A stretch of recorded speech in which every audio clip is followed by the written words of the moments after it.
Man, you read this historical account and you're going like, here he is, a king, and he's doing something so evil. Now, friends, I want you to understand, as you read through biblical history, you're going to find lots of kings who become resistant towards God. They do their own things, and the days are evil. I mean, I've told you some. I've just tried to correlate some of the things that are happening around the world.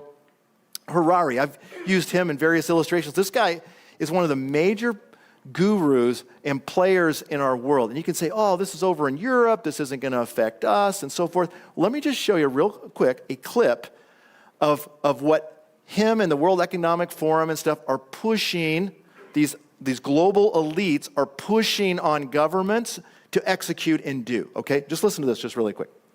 In the Industrial Revolution of the 19th century, what humanity basically learned to produce was all kinds of stuff, like textiles and shoes and weapons and vehicles. And this was enough for very few countries that underwent the revolution fast enough to subjugate everybody else.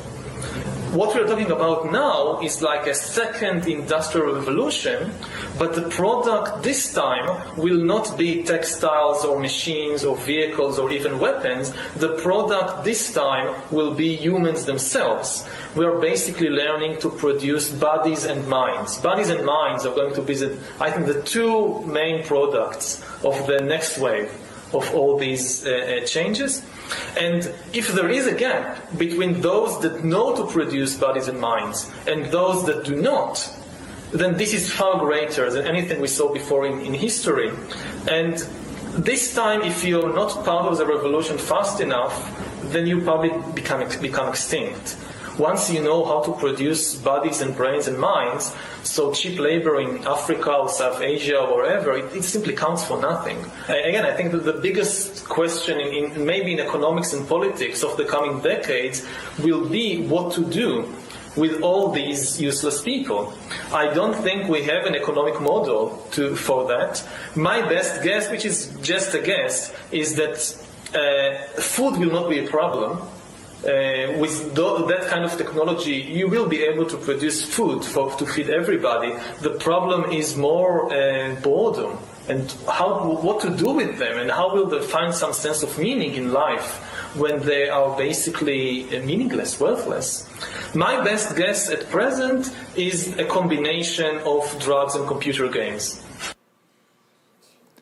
Now, you can laugh and say, he's a nut. He's a nut that's influencing whole nations.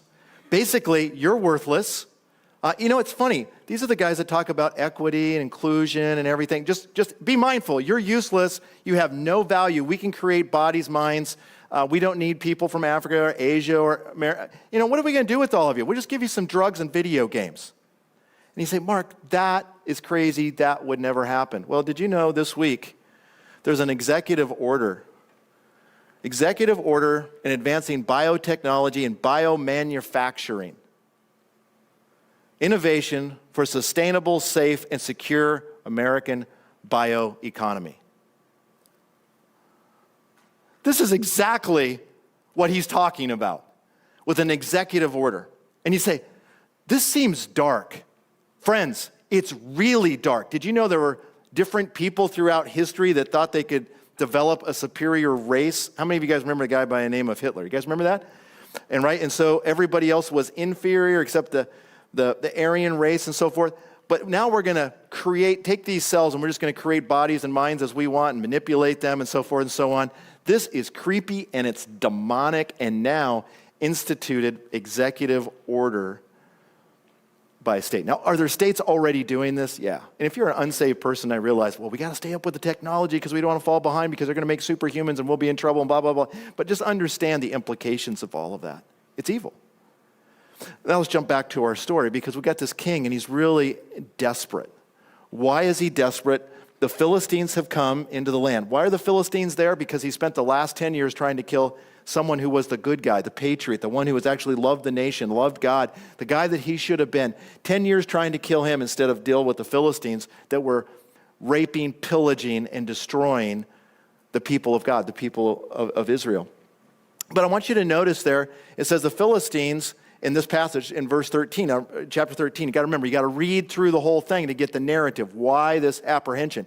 Because the Philistines had swords and spears, and his army doesn't have the same level of technology.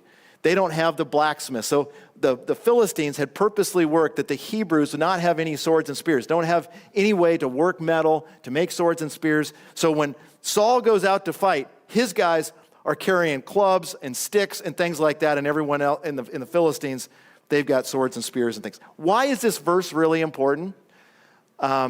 Because if a nation doesn't have the ability to defend itself, the population doesn't, they become slaves to somebody.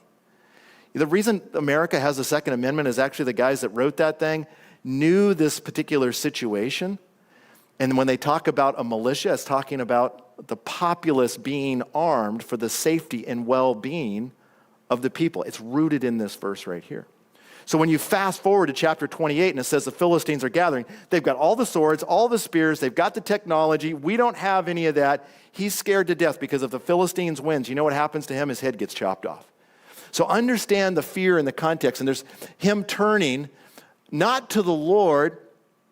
He should have done that a long time ago, but his sin has moved him farther and farther away from the Lord. He stopped seeking God a long time ago. He stopped obeying the Lord a long time ago. Think about where he's at in this journey, this timeline. I mean, God makes him king. He's humble before God. The prophets are delivering him messages. He's obeying. He's following God. And then he becomes independent. And he offers sacrifices. And then he doesn't listen to God. He comes up with his own plan. And Samuel comes to him and says, and rips his garment, rips his coat, and says, God's going to rip the kingdom right from your hand and give it to someone after his own heart because you're not seeking him. You're seeking your own glory. You're living for yourself. You're building your own empire. Does that sound like any politicians you've ever heard about in history? Do you think history's repeating itself? Guys, this is why history's important, especially biblical history, because you're actually getting God's perspective on it, not just from a human interpretation. And so we should learn from this passage in 28. We should be seeking the Lord. Why? Because in life, there's going to be situations that make you desperate, and that desperation should drive us to God. So if you read those first couple of verses, Philistines gather and he calls out to the Lord doesn't answer him. Why? Because he's been disobedient. Why? Because he's killed. Do you remember he killed all of the priests in Israel? He wiped out a whole city of priests because he thought they were going to follow David rather than follow him. I mean, I wonder why God's not blessing him. I wonder why God's not giving him any direction. Friends, when you disobey God today, it will move us farther and farther away to a point where God becomes ominously silent. And the difficulties of the day, we're going to find out that we're but dust. I just want you to catch this. As you read through the history of the Bible, what you find, whether it's in Genesis with Abimelech, or whether it's Nebuchadnezzar, or Sargon II, or Tiglath-Pileser, these are all great kings, led great empires. But you know what? God is showing that he alone is God, and he always shows them that they are but man.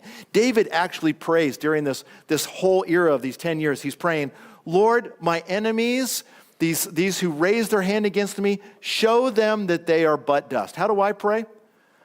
When we have leaders and people get up and they're proud and they're arrogant and they're shaking their fist at God and coming up with, trying to be God and engineer people and things like that. I just want you to know, I just pray, Lord, show them that you are God and they are but man, dust. That's what David did. So seek the Lord. Why? Because life will make you desperate. Notice he's crying. He says this to Samuel. King Saul says it to Samuel. Says, I am greatly distressed. I mean, there's going to be a war, and I could lose my life, and I could lose the kingdom. And I'm distressed. Friends, in your distress, seek the Lord. Some distress comes because you and I create it because of our sin. We want to avoid that. That's what Saul had done. But let's face it, there's going to be times when distress comes in your life because of other people's sin, just because you live in a broken world. And just remember this, in all distress, seek the Lord. Turn to someone and say, in distress, seek God. Go ahead, use your hands, pretend you're Italians. Do the same online.